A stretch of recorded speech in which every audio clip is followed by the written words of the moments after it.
আমি সকলোৱে অৱগত যে কোভিড-19 আমাৰ দেশৰ লগতে পৃথিৱীত কেনেকুৱা ধৰণৰ এক পৰিৱেশৰ সৃষ্টি কৰিছে। এই কোভিড-19 পৰা বাচি থাকিবৰ কাৰণে আমি বাহিৰলৈ যাব নালাগে আৰু খুব জৰুৰী কামত বাহিৰলৈ গ'লে আমি সদায় মাস্ক পৰিধান কৰিব লাগে।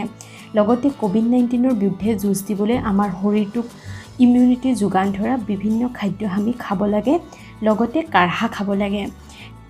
কাঢ়া হৈছে বিভিন্ন মছলাৰে বনোৱা এটা গৰম পানীয় যি খালে শৰীৰটো চৰ্দি কাহ আদিৰ পৰা বহুখিনি ৰক্ষা পৰে।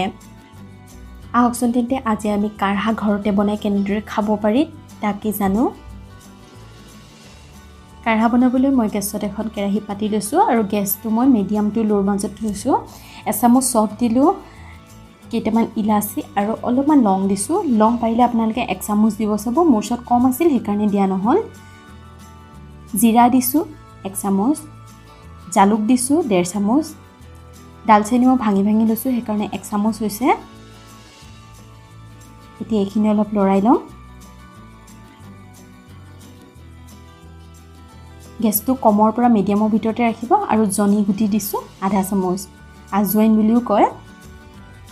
এতিয়া এইখিনি ভালদৰে লৰাই বেছি সময় নহয় 1 বা 2 মিনিটৰ কাৰণে মই কম জুইত একেবাৰে কম জুইত ভাজি ল'ম। আপোনালোকে ইয়াতে এখিলা তেজপাত আৰু কালজিৰা 1/2 চামুচো দিব পাৰিব, মই দিয়া নাই।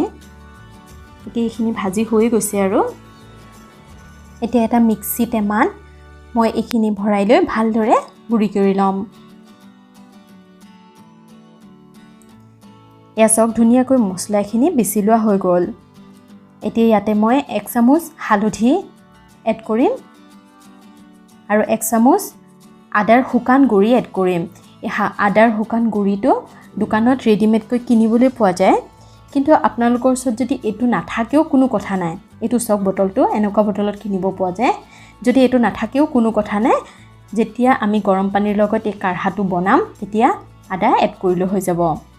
এয়া ধুনীয়াকৈ কাঢ়া পাউডাৰখিনি বনোৱা হৈ গ'ল। এতিয়া এই পাউডাৰখিনি আমি ষ্ট'ৰ কৰি বহুত দিনলৈ কাঢ়া বনাই খাই থাকিব পাৰিম। এতিয়া হওক আমি কাঢ়া বনোৱা প্ৰচেছটোলৈ যাওঁ। এগিলাচ পানী উতলাই লৈ তাতে 1 চামুচ কাঢ়া পাউডাৰ মই দি দিছোঁ। এতিয়া এইখিনি মিডিয়াম ফ্লেমত মই অলপ সময় উতলিবলৈ দিম। কাঢ়া পাউডাৰটো বনাওঁতে যদি আদা পাউডাৰটো দিয়া নহয় তেন্তে এইখিনি সময়তে অলপ আদা দি দিব আৰু যদি ঘৰত তুলসীৰ পাত থাকে তেন্তে এইখিনি সময়তে 4-5টামান তুলসী পাত পিচি ইয়াতে দি দিব। আৰু যদিহে আপোনালোকৰ ওচৰত তুলসীৰ শুকান গুড়া থাকে তেন্তে পাউডাৰটো বনাওঁতে সেইটো এড কৰি দিব। মই ক'বলৈ পাহৰিয়ে গৈছিলোঁ। এই কাঢ়াটো ভালদৰে উতলাই লোৱা হৈ গ'ল। এতিয়া আমি এই কাপটোত বাকি দিম। কাঢ়া পাউডাৰটো আপোনালোকে আগতীয়াকৈ বনাই নাৰাখি লগেও কামটো কৰিব পাৰে। খালি সেই প্ৰচেছ গোটেইখিনি একেখিনিয়ে। আদা পাউডাৰৰ ক্ষেত্ৰত মন কৰিব, আদাৰ পাউডাৰটো ইমান প্ৰয়োজনীয় নহয় যদি কেঁচা আদা থাকে, আৰু তুলসী পাত দিব পাৰিলেতো বহুতেই ভাল হয়।